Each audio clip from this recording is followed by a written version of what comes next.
नमस्कार दोस्तों, पिछले वीडियो में हम लोग बात कर रहे थे एंटीबॉडी के ऊपर।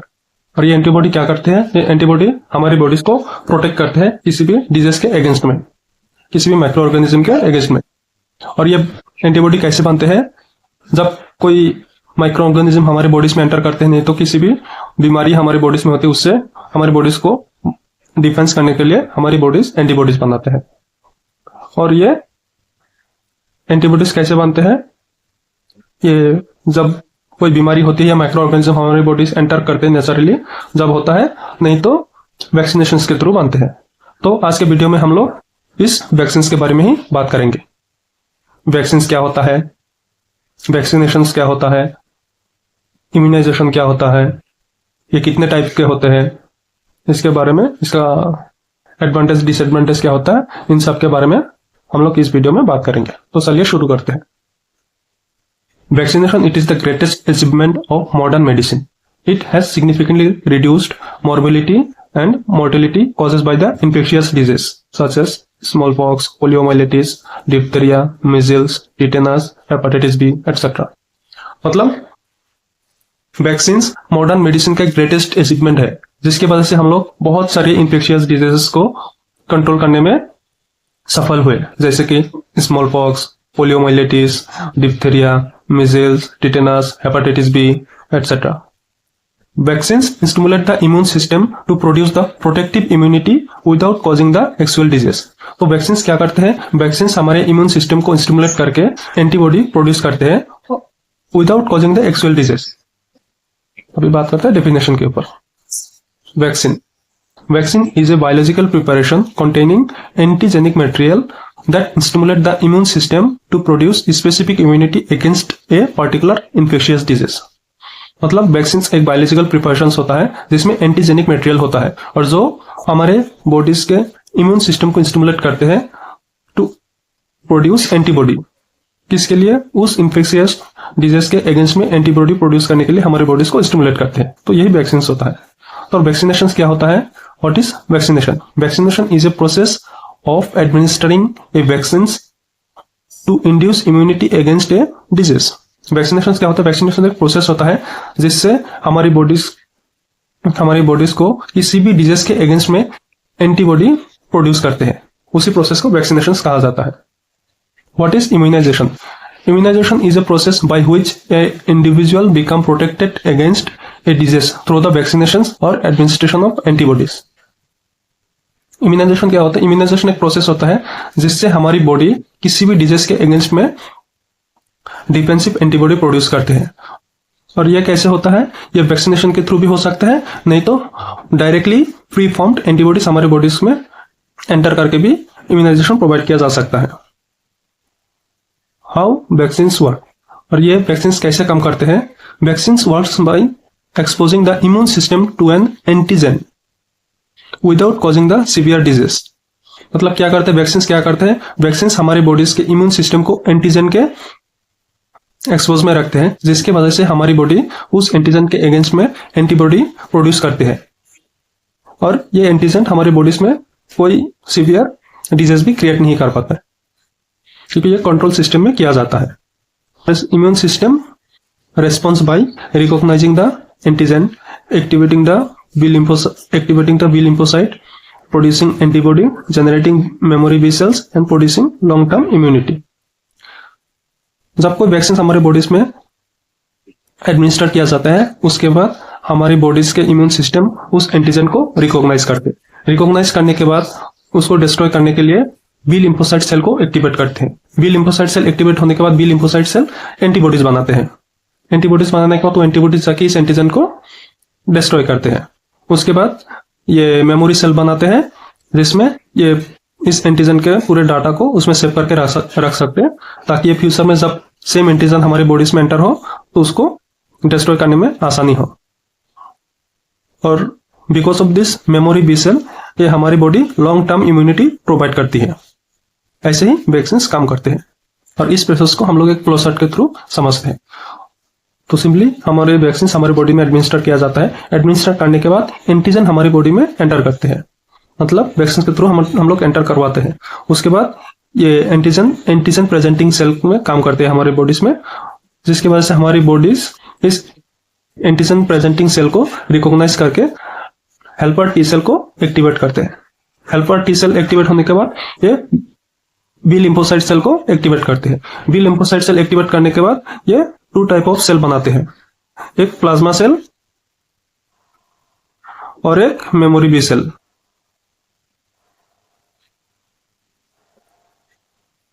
मेमोरी बी सेल बनाते हैं और ये प्लाज्मा सेल जाके क्या करते हैं, ये एंटीबॉडी प्रोडक्शन करते हैं। ये एंटीबॉडी प्रोडक्शन करने के बाद ये एंटीबॉडी जाके इस एंटीजन को डिस्ट्रॉय करते हैं, जिससे हमारी बॉडी प्रोटेक्टेड रहते हैं किसी भी डिजीज के अगेंस्ट पे। और उसके बाद ये जो मेमोरी सेल होता है, ये मेमोरी सेल में ये पूरा डाटा सेव करके रखते हैं, ताकि फ्यूचर में अगर सेम एंटीजन हमारी बॉडीज में डिजीज फॉर्म करने के लिए आते हैं तब वो इमीडिएटली उसको डिस्ट्रॉय कर सकते हैं। और because of this memory cell ये हमारी बॉडीज में लॉन्ग टर्म प्रोटेक्शन करते रहते हैं। तो अभी बात करते हैं वैक्सीन का कंपोनेंट के बारे में। वैक्सीन में तो मेन कंपोनेंट होता है एंटीजन, मतलब जो डिजीज कॉजिंग एंटीजन होता है वही मेन कंपोनेंट होता है किसी भी वैक्सीन का। फर्स्ट है तो antigen the component that stimulate the immune response. मतलब एंटीजन क्या होता है, जो हमारे इम्यून सिस्टम को स्टिमुलेट करते हैं वही एंटीजन होता है। इसमें हम लोग क्या क्या यूज करते हैं, whole microorganism, protein, toxoid, genetic material. मतलब होल माइक्रो ऑर्गेनिज्म को भी यूज कर सकते हैं, नहीं तो उस माइक्रो ऑर्गेनिज्म का ओनली प्रोटीन पार्ट को आइसोलेट करके यूज कर सकते हैं, नहीं तो उस माइक्रो ऑर्गेनिज्म का टॉक्सिन को निकाल के ओनली टॉक्सिन पार्ट को यूज कर सकते हैं ये टॉक्सिन्स में, टॉक्साइड्स में। उसके बाद जेनेटिक मटेरियल, ये लैब में उस माइक्रो ऑर्गेनिज्म का जेनेटिक मटेरियल को आइसोलेट करके उसको भी एज ए एंटीजन हमारे बॉडीज में इंजेक्ट कर सकते हैं, जिसकी वजह से हमारी बॉडी का इम्यून सिस्टम स्टिमुलेट हो सके। उसके बाद आता है एडजुवेंट। एडजुवेंट क्या करते हैं, ये इम्यून रेस्पॉन्स को एनहेंस करने के लिए यूज किया जाता है। इसका बेस्ट एग्जांपल होता है एल्यूमिनियम हाइड्रोक्साइड। उसके बाद आता है प्रिजर्वेटिव। प्रिजर्वेटिव क्या करते हैं, इट प्रिवेंट फ्रॉम कंटामिनेशन। ये वैक्सीन प्रिपरेशन को कंटामिनेशन होने से बचाते हैं और ये लॉन्ग टर्म स्टोरेज के लिए पॉसिबल होता है। उसके बाद यूज करते हैं stabiliser, maintain the vaccine potency during storage. ये वैक्सीन के पोटेंसी को बनाए रखते हैं। उसके बाद आता है डाइल्यूएंट। डाइल्यूएंट किस में यूज होता है, बहुत सारे वैक्सीन ड्राई पाउडर फॉर्म में आते हैं, जिसको एडमिनिस्टर करने से पहले रिकॉन्स्टिट्यूट करना जरूरी होता है और उस टाइम में ये डाइल्यूएंट का यूज करना जरूरी होता है। ये डाइल्यूएंट यूज करके उस पाउडर फॉर्म को सॉल्यूशन नहीं तो सस्पेंशन फॉर्म में बना के उसके बाद इसको बॉडी में इंसर्ट किया जाता है। अभी बात करते हैं primary response and secondary response के बारे में। प्राइमरी रेस्पॉन्स किस में कहा जाता है, फर्स्ट एक्सपोजर। मतलब हमारी बॉडी जब किसी भी एंटीजन के एक्सपोजर में आते हैं, फर्स्ट टाइम एक्सपोजर में आते हैं, उसको फर्स्ट एक्सपोजर कहा जाता है। और उसके बाद हमारी बॉडीज एंटीबॉडी बनाना शुरू करते हैं, लेकिन ये प्रोसेस स्लो होता है क्योंकि फर्स्ट टाइम हमारे बॉडीज में एंटर करते हैं तो एंटीबॉडी बनने में टाइम लगता है। और जब फर्स्ट टाइम एक्सपोजर आता है उस टाइम हमारी bodies at first IgM antibody बनते हैं और इस टाइम एंटीबॉडी जो बनते हैं उसका कॉन्सेंट्रेशन भी लो होता है। और ये पूरा प्रोसेस होने के बाद हमारी बॉडीज में मेमोरी सेल बनते हैं, जिसकी वजह से फ्यूचर में सेम एंटीजन के अगेंस्ट में एंटीबॉडी बनाने में इजी हो। उसके बाद आता है सेकेंडरी एक्सपोजर। सेकेंडरी एक्सपोजर में क्या होता है, सब्सिक्वेंट एक्सपोजर होता है। मतलब फर्स्ट टाइम अगर कोई एक एंटीजन हमारी बॉडी में एंटर करे उसको फर्स्ट एक्सपोजर कहा जाता है, और उसके बाद जितने भी बार हमारे बॉडीज में ये एंटीजन आएगा उस टाइम हम लोग उसको सब्सिक्वेंट एक्सपोजर कहेंगे। जब ये एंटीबॉडी बनने का जो स्पीड होता है ये रैपिड रेस्पॉन्स करते हैं हमारी बॉडीज, क्योंकि ये मेमोरी सेल में ऑलरेडी ये डाटा सेव होकर रहता है, इसलिए रैपिड रेस्पॉन्स करते हैं। और इसमें प्रीडोमिनेटली IgG, इसमें IgM की बजाय IgG एंटीबॉडी ज्यादा फॉर्म होते हैं। और इस सेकेंडरी रेस्पॉन्स में एंटीबॉडी का कॉन्सेंट्रेशन भी हाई होता है और ये लॉन्ग लास्टिंग इम्यूनिटी प्रोवाइड करती है सेकेंडरी एक्सपोजर में। उसके बाद हम लोग बात करते हैं टाइप्स ऑफ वैक्सीन के बारे में। इसमें टोटल 8 टाइप्स ऑफ वैक्सीन होते हैं। First one, live attenuated vaccine, inactivated vaccine, toxoid vaccine, subunit vaccine, recombinant vaccines, conjugate vaccines, mRNA vaccines, and viral vector vaccines. Live attenuated vaccines. It contains weakened microorganism that capable of limited replications. इस vaccine में हम लोग live micro organism use करते हैं, लेकिन इस micro organism को कमजोर करके बॉडी में इंसर्ट किया जाता है, जिसकी वजह से ये रेप्लिकेट तो कर सकते हैं लेकिन लिमिटेड रेप्लिकेशन कर सकते हैं, जिसकी वजह से ये हमारी बॉडी जल्दी से जल्दी इस माइक्रो ऑर्गेनिज्म के अगेंस्ट में एंटीबॉडी प्रोड्यूस कर सके। इसका मेन एडवांटेज क्या होता है, ये स्ट्रॉन्ग इम्यूनिटी प्रोवाइड करता है ये माइक्रो ऑर्गेनिज्म के अगेंस्ट में। उसके बाद ये लॉन्ग लास्टिंग प्रोटेक्शन देता है और ये सेलुलर और ह्यूमोरल दोनों इम्यूनिटी प्रोवाइड करते हैं। सेलुलर मीन्स सेल के अंदर, ह्यूमोरल मतलब ब्लड सिस्टम और लिम्फेटिक सिस्टम के अंदर, लिम्फेटिक सिस्टम में, दोनों में ये इम्यूनिटी प्रोवाइड करती है। इसका लिमिटेशन भी, इसका मेन लिमिटेशन क्या होता है, जिसका इम्यूनिटी ऑलरेडी कम है, immuno compromised individual, not suitable for immuno compromised individual, मतलब जिसका इम्यूनिटी ऑलरेडी लो है वैसे पर्सन्स के लिए ये सुटेबल नहीं है। और ये required cold chain, cold chain मतलब ये लिव ऑटोनेटेड वैक्सीन को स्टोर करने के लिए 2 to 8 डिग्री का सेंटीग्रेड मेंटेन करना जरूरी होता है। और ये मैन्युफैक्चरर से लेकर एडमिनिस्ट्रेशन, पेशेंट एडमिनिस्ट्रेशन तक पूरे प्रोसेस में ही ये टेम्परेचर मेंटेन करना जरूरी होता है, जिसके लिए ये कोल्ड चेन का होना बहुत जरूरी होता है। क्या बेस्ट एग्जांपल होता है बीसीजी वैक्सीन जो टीबी के लिए यूज होता है, OPV oral polio vaccine, MMR measles mumps rubella vaccine, varicella जो चिकन पॉक्स में यूज होता है, येलो फीवर। उसके बाद आता है इनएक्टिवेटेड वैक्सीन। इनएक्टिवेटेड वैक्सीन में हम लोग किल्ड माइक्रो ऑर्गेनिज्म को यूज करते हैं, ये माइक्रो ऑर्गेनिज्म को मार के हम लोग यूज करते हैं और ये सेफ होता है and cannot revert to the virulent form, मतलब ये दोबारा से डिजीज फॉर्म नहीं कर सकते हमारी बॉडीज में, बट ये हमारे इम्यून सिस्टम को रेस्पॉन्स करके एंटीबॉडी प्रोड्यूस कर सकते हैं।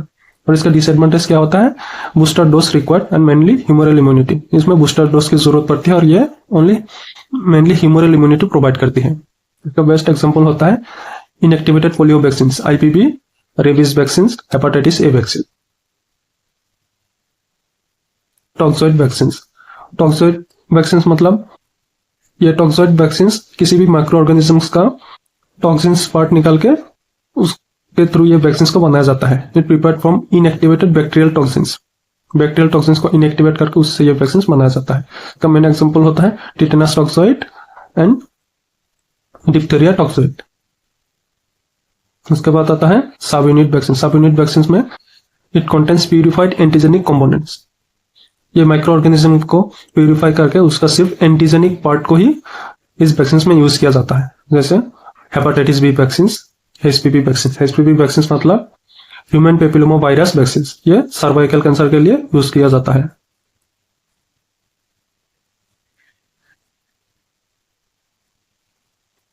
सर्वाइकल कैंसर के लिए यूज किया जाता है।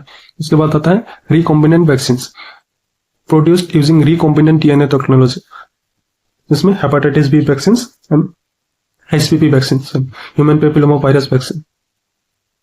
उसके बाद आता है कॉन्जुगेट वैक्सीन। कॉन्जुगेट वैक्सीन में क्या होता है, ये पॉलीसेकेराइड को माइक्रो प्रोटीन कैरियर के साथ लिंक करके इस वैक्सीन को बनाया जाता है, जैसे Hib vaccine, haemophilus influenza type 2 vaccine, Hib vaccine, pneumococcal vaccine, meningococcal vaccine, इसको कॉन्जुगेट वैक्सीन कहा जाता है। mRNA vaccines, it contains the messenger RNA encoding antigen। इसका बेस्ट एग्जांपल होता है फिजर बायोटेक कोविड-19 वैक्सीन एंड मॉडर्ना कोविड-19 वैक्सीन। इसमें हम लोग messenger RNA encoding antigen use करते हैं। Last one viral vector vaccine, uses the modified harmless virus to deliver the genetic material. इसमें क्या होता है, हम लोग माइक्रो ऑर्गेनिज्म को मॉडिफाइड करके हार्मलेस वायरस में कन्वर्ट करते हैं, जिसके थ्रू हम लोग उसके जेनेटिक मटेरियल को बॉडी में एडमिनिस्टर कर सकते हैं। इसका एग्जांपल होता है Oxford AstraZeneca covid vaccine and Johnson and Johnson covid vaccine. तो ये थे 8 टाइप ऑफ वैक्सीन। अभी हम लोग बात करते हैं active versus passive immunity. Active immunisation में क्या होता है, protection produce by the person's own immune system following exposure to the antigen. इस एक्टिव इम्यूनाइजेशन में क्या करते हैं, हमारी बॉडी का इम्यून सिस्टम खुद एंटीबॉडीज बनाते हैं। और ये कैसे कब कब बनते हैं, जब हमारी बॉडीज नेचुरल इन्फेक्शन से इन्फेक्टेड होते हैं, जब अपने एंटीबॉडी खुद बनाते हैं उसके बाद ये वैक्सीनेशन में, वैक्सीनेशन के थ्रू जब हम लोग एंटीजन बॉडी में एंटर करवाते हैं तब भी हमारे बॉडी खुद अपना एंटीबॉडी बनाते हैं।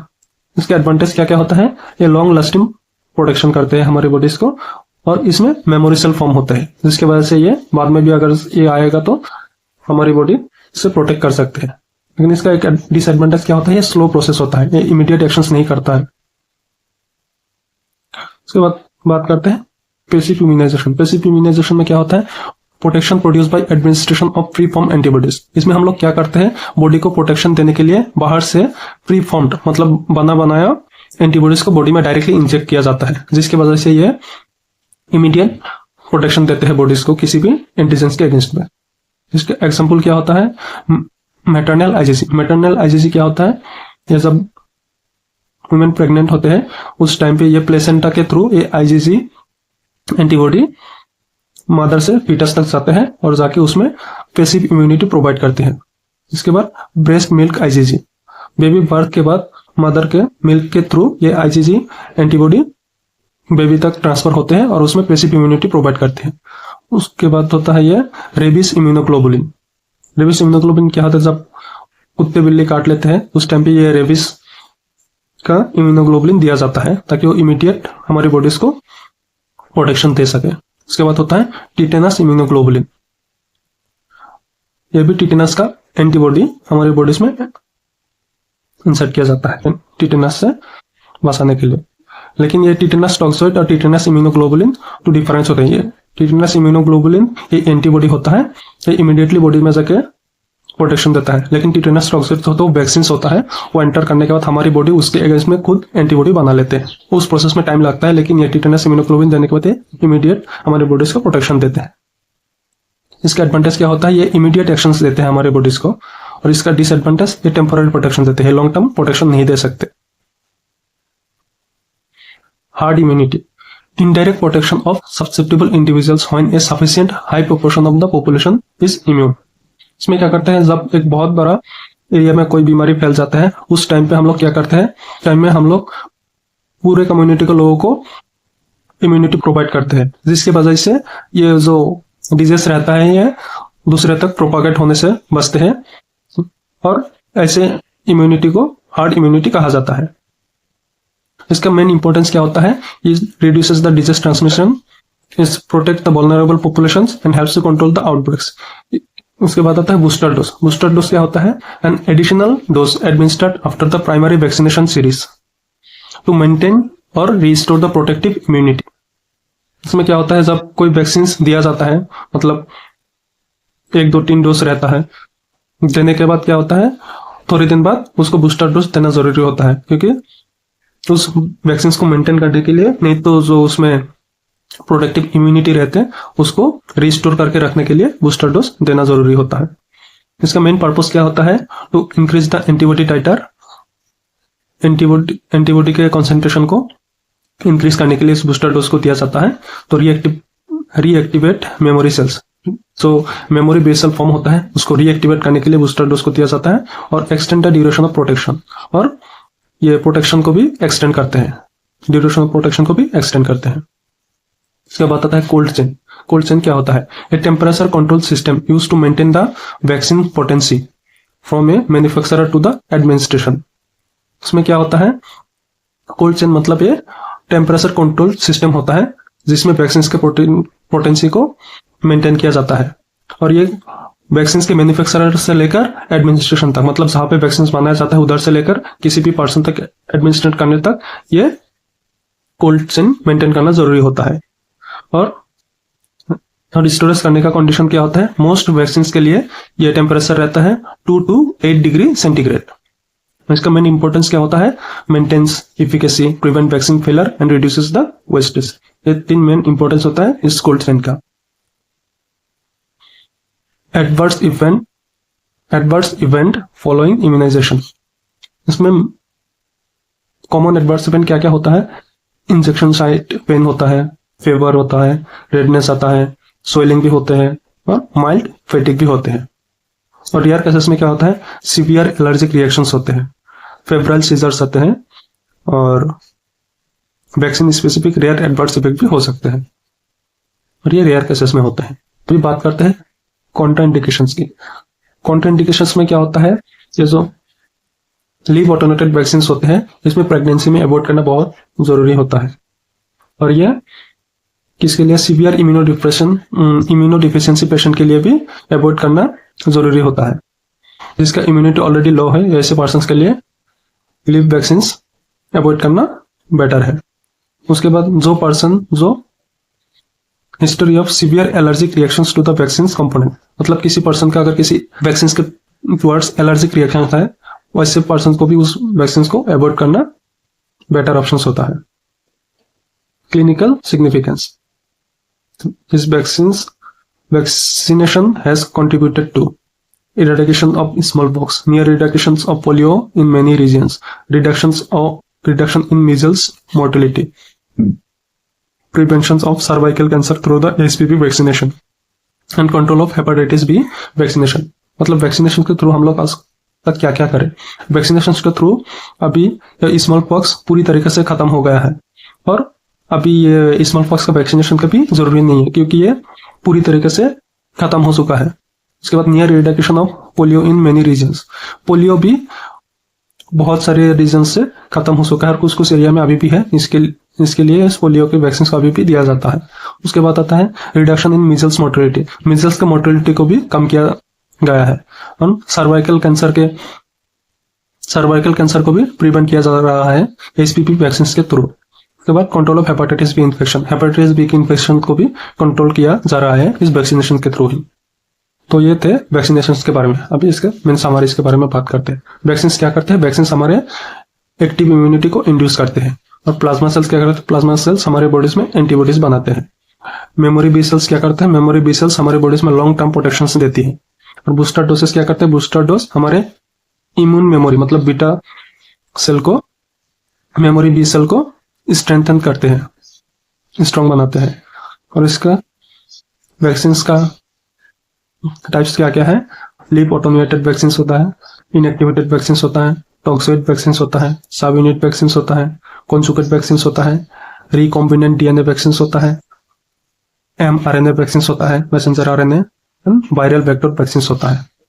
इसमें लीव ऑटोमेटेड वैक्सीन में produce strong durable and long lasting immunity provide करती है लीव ऑटोमेटेड वैक्सीन में। उसके बाद inactivated vaccine can not replicate in the body, inactivated vaccine हमारे बॉडी में रेप्लिकेट नहीं करते। Toxoid vaccine protect against the bacterial toxins, सब unit vaccine contains specific antigenic components. mRNA vaccines deliver the genetic instruction for the temporary antigen production, and viral vector vaccines uses a modified harmless virus vector to carry the genetic material. Viral vector vaccine में हम लोग microorganism को modified करके उसको harmless बना के genetic material को carry करके हमारे इम्यून रेस्पॉन्स को एक्टिवेट करते हैं, स्टिमुलेट करते हैं। तो conclusion, vaccines are among the most effective public health tools because they prepare the immune system to recognize the pathogen before the natural infections occurs.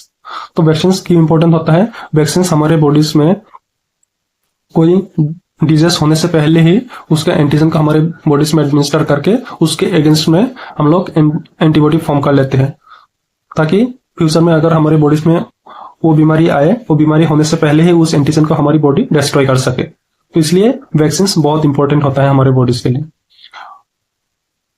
By generating the antibodies and memory cell, they reduce the risk of severe disease and help to limit the spread of infectious disease illness within communities. वही ये vaccines antibodies form करके, memory cell form करके future में अगर ये disease होता है उस डिजीज को कंट्रोल करने के लिए हमें हेल्प करता है और ये इन्फेक्शियस डिजीज को स्प्रेड होने से भी बचाता है। तो ये थे वैक्सीन के ऊपर एक जनरल नोट्स। अगर आपको ये वीडियो इन्फॉर्मेटिव लगा तो हमारे वीडियोस को लाइक, कमेंट एंड शेयर जरूर करें और हमारे चैनल को सब्सक्राइब करें। थैंक यू, मिलते हैं अगले वीडियोस में।